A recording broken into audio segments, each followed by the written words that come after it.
coming out. My name's Jill Vance. I'm a naturalist here from Monroe Lake. I think I've met all of you, except for one, at least once before. I know some of you are familiar with our Citizen Scientist program. Who is not super familiar? Okay. Let me just kind of cover just a sort of a brief overview of our Citizen Science program, and then I'm going to talk about some specifics of what we've been doing and what we've got coming up as options to get involved. Citizen Scientist is one component of our volunteer program here at the lake, and it's for people who kind of want to get involved, I guess, in you could say some of the behind the scenes sort of stuff. Working with some things more data collection oriented, kind of on the ground stuff to collect information on our resources here at the lake. The data that's collected is used for a couple different things.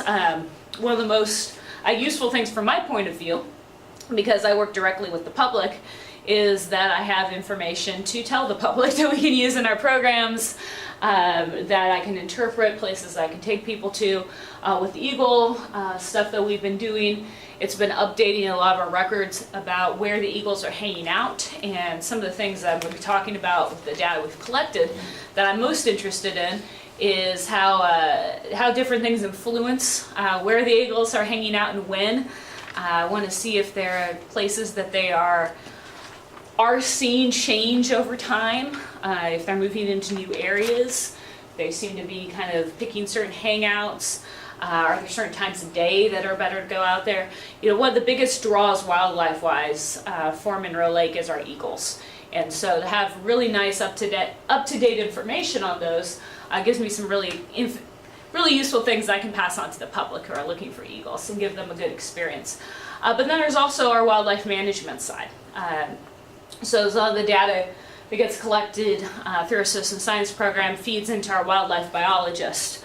When I find interesting stuff, I find trends, I find things that are happening in a certain area, that's information I pass on to him. And he works with guiding our natural resources management here at the lake.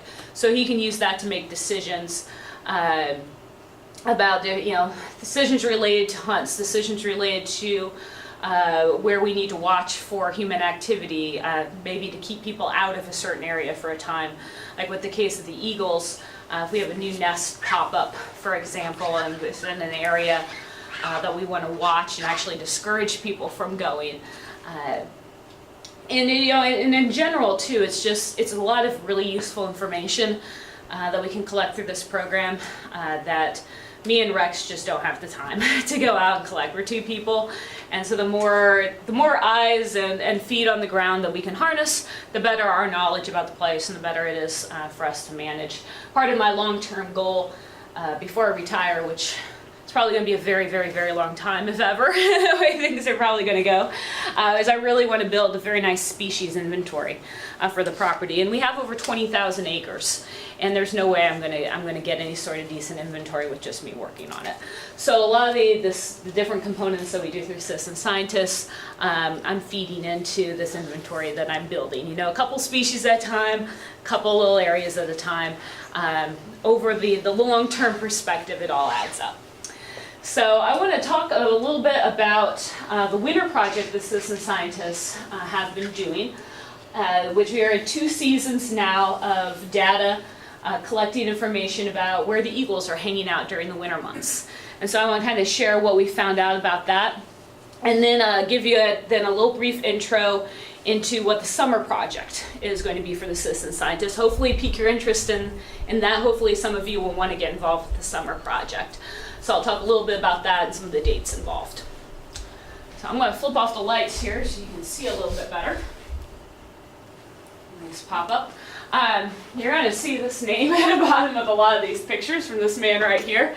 Daniel and Daniel are my 2 big photographers out this winter. So I've got a lot of this Daniel's photos happen to work really well as backgrounds for my slides. So you're going to see those pop up. That's a nice shot. Yeah, you're gonna see he's got some really good ones here. All right, so just a little comparison between the 2 years. Total observations reported. So each time one of the volunteers went out to the field, they would turn in a field report telling me what they saw or didn't see. And so these are the numbers that we've got. This most recent winter here and the winter before here. Now, I'm going to qualify this. This looks like this is a significant difference in results. The previous winter has about 2 months of additional data. So I'm trying to kind of fine tune the observational period. So we actually ran like November, this was roughly the beginning of November all the way through the end of April. This was functionally December through March. So there's about 2 months difference. So it's not quite as stark of a difference. Total minutes, again, same sort of thing. I would say on average, people this past winter didn't spend quite as much time. There was a gentleman who was involved in the first year who went out, gosh, just on his own and did like 80 hours. And he was sick this past winter and couldn't be involved. And so a big part of the drop is just attributed to him not being involved this past winter. So Better get him back next year. hopefully he'll be back. Yeah, he says he's feeling better, so hopefully he'll be back involved next winter. So I look how this actually plays out. Total eagles, 275 2 years ago, 141 seen this year. When we look at comparing the number of eagles spotted to the number of minutes people were actually out there looking for them, we were actually more productive this year. So 0.018 eagles per minute 2 years ago, and 0.023 this year. So a little bit higher success rate when for actually going out to look at it, which I think speaks kind of, you had a question, Mark, I know, that you felt you were seeing fewer eagles Right. this year, and at least on an aggregate, you all saw more. So for per minute, so maybe they just were I avoiding was you. going the wrong spot.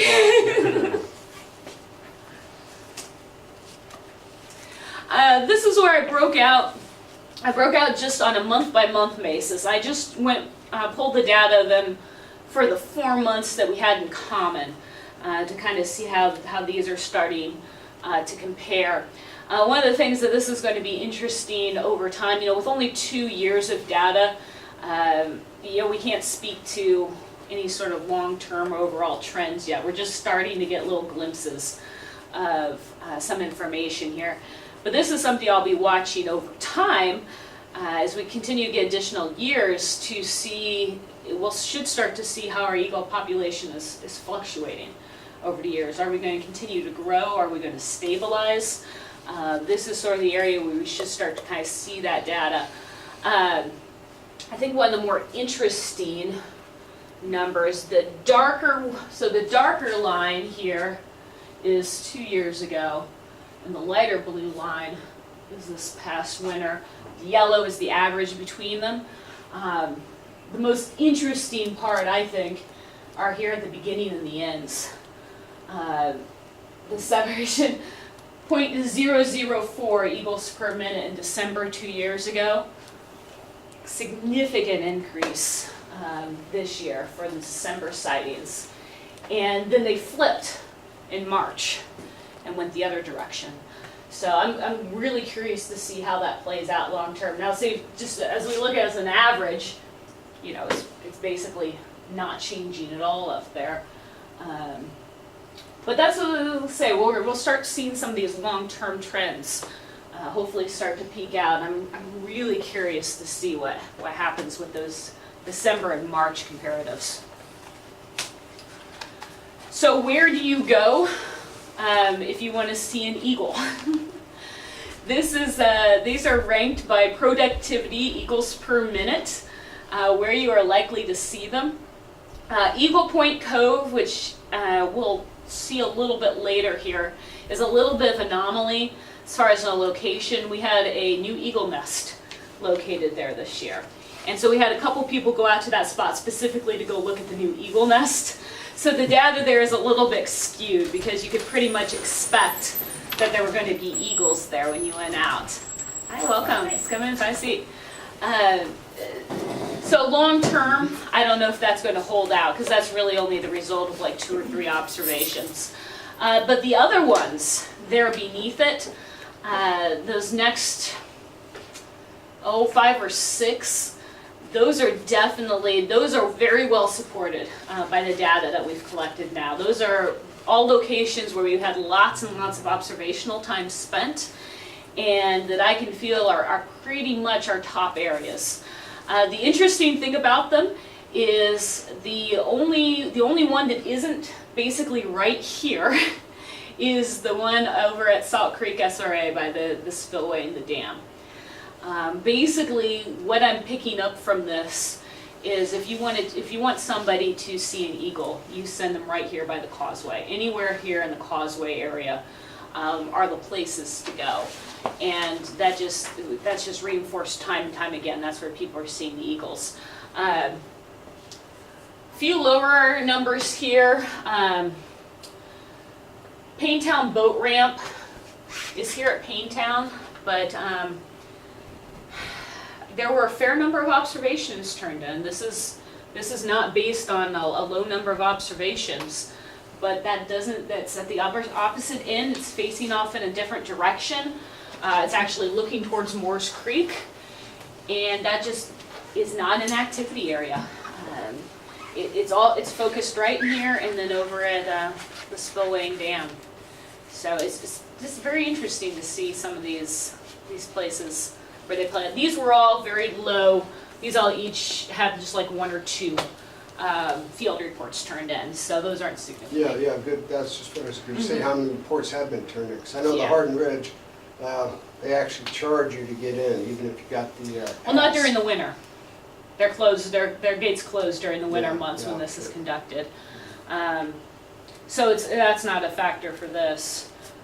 But we just only have like 1 or 2. Hardin Ridge isn't a location that I push really heavily because that's actually federal land. It's not me, so but it's still on the lake, so I have it as a potential place that people can go. But yeah, those bottom 3 only each had 1 or 2 observations, and Allen's Creek only had 1 or 2 as well. And then Eagle Point Cove, like I said at the top, only had 1 or 2. But everything in between those are pretty well documented numbers. They each have a lot of field reports to back them up. This is actually one of the more interesting numbers to me, as far as what time of day to see an eagle. It's very interesting to me because usually when you go birding, we tell people when should you go out and look? Morning. What I'm seeing is it's actually in late afternoon and early evening hours are where the eagles are at least getting more active, where